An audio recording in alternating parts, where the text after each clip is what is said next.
What we're going to work on in this video is ratio word problems. Oftentimes you'll find these problems in the rational equations chapter under rational applications. So let's take a look at this. Now what ratios are equivalent fractions. Now these don't look like equivalent fractions because 3 doesn't divide into 7. If I gave you something that looked like this,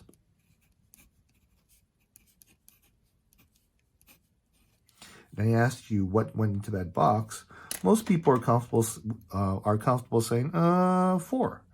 And the reason why is that 4/6 is another way of writing 2/3. The problem here is that 3 does not divide into 7, so it's not obvious. So let's try using cross multiplication. You can use cross multiplication whenever you have a fraction equal to a fraction.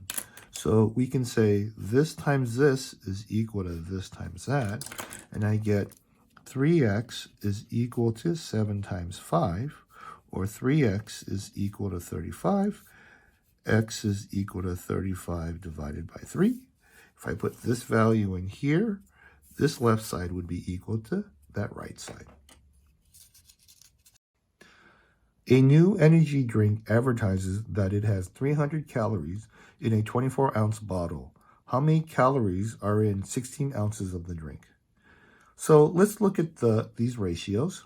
We know that 300 calories are in a 24-ounce bottle. So 300 calories are in a 24-ounce bottle.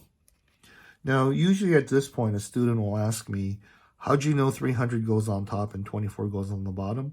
And it doesn't matter. You could write the problem 24 over 300 and it would work. The main thing that's important is that once you write this relationship, you want to know what fraction is equal to this. So you have to make sure that the units match horizontally. So if you did 24 over 300, then you would have ounces over calories instead on the right side. Now, in this one, we just did 300 calories over 24 ounces. So we have calorie over ounces. And now we want to look at what other information they gave us. How many calories are in 16 ounces of the drink? So 16 ounces here. And we want to know how many calories are in 16 ounces. So now since we have a fraction equal to a fraction, we can do cross multiplication. We can go this times this is equal to this times this. And we get 24x is equal to 300 times 16. And that can divide both sides by 24. Now if you notice, I didn't actually multiply the 300 and the 16 before I did the division. And the reason why is sometimes it's just easier to simplify this fraction before when the numbers are still small. So let's see, 8 divides into 16, and 8 divides into 24. 3 divides into 300. So this is, I get x is equal to 100 times 2, and x is equal to 200 calories. Now, if that really bugs you, you can multiply them if you want, and you can get 24x is equal to 4,800, divide both sides by 24, and then x is equal to 200 calories. It works both ways. Now, if I wanted to make this really hard, I could put fractions everywhere. So let's see how to resolve this problem with fractions. If half an inch on a blueprint represents 1 3/4 feet in real life, how long is a 3/8 inch wall in real life? So I have half an inch is related to the 1 3/4 feet. Now it doesn't matter which one goes on top and which one goes on the bottom. The key thing is that horizontally, these have to have the same units. So the other piece of information they gave us was inches. And now I need to find feet. So let's do what we did before and do cross multiplication. We're going to go that times that is equal to that times that. And we're going to get 1/2 x is equal to 1 3/4 times 3 over 8. Now, I'm going to change this mixed number into an improper fraction so I can multiply them.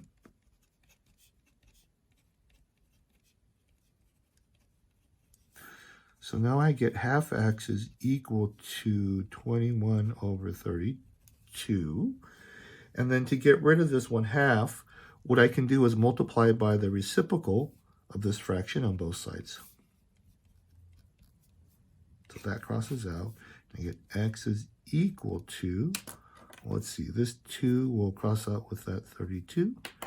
Now get 21 over 16, or 1 5/16 feet. Now, oftentimes in these ratio or rational word problem sections, they'll have a similar object question. Lots of times they're triangles, but it can be any object. Now, what a similar object is, or a similar shape, is that this triangle is the same as this triangle. It's just that this triangle is bigger. So when we look at sort of corresponding sides, and we see 8 and 4, we can tell that this triangle is twice as big as this triangle. So this length here, even though it's diagonal, should be twice as long as this length here. So if this is 5, this should be 10. And if this is 3, the corresponding side on this side should be 6. Now, if we look at any two sides that are corresponding, let's say the 6 and the 8, and we turn them into a fraction, we can see that we get equivalent fractions. And you can pick any two sides.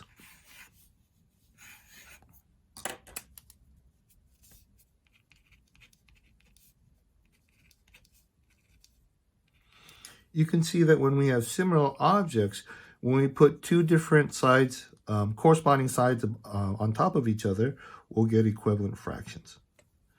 Now, we're going to attack the same problem. We're going to attack this problem in the same way. Now, the problem here is that this 2 does not divide into the 3. So what we're going to try to do is use these sort of corresponding sides have similar ratios logic. That's a mouthful. It's easier to do than to say. So let's look at this. Let's just pick two sides, x and 3. Now, it doesn't matter whether you write 3 over x or x over 3. The thing that's important is that you put the corresponding sides together horizontally. So this x is the same as this 10, and this 3 corresponds to this 2. And then when we do cross multiplication, we get 2x is equal to 30. Divide both sides by 2, and I get x is equal to 15. Okay. Now, in order to find the y, you do the same thing. It doesn't matter whether you use the 15 in the y or the 3 in the y, or whether the y is on top or the number's on the bottom. It doesn't really matter. I'm just going to say y over 3. What's important is that you put the corresponding side on the other triangle horizontally. So this y corresponds to the 7. This 3 corresponds to the 2. So now we do cross multiplication. And we get 2y is equal to 21. Y is equal to 21 divided by 2, or 10.5.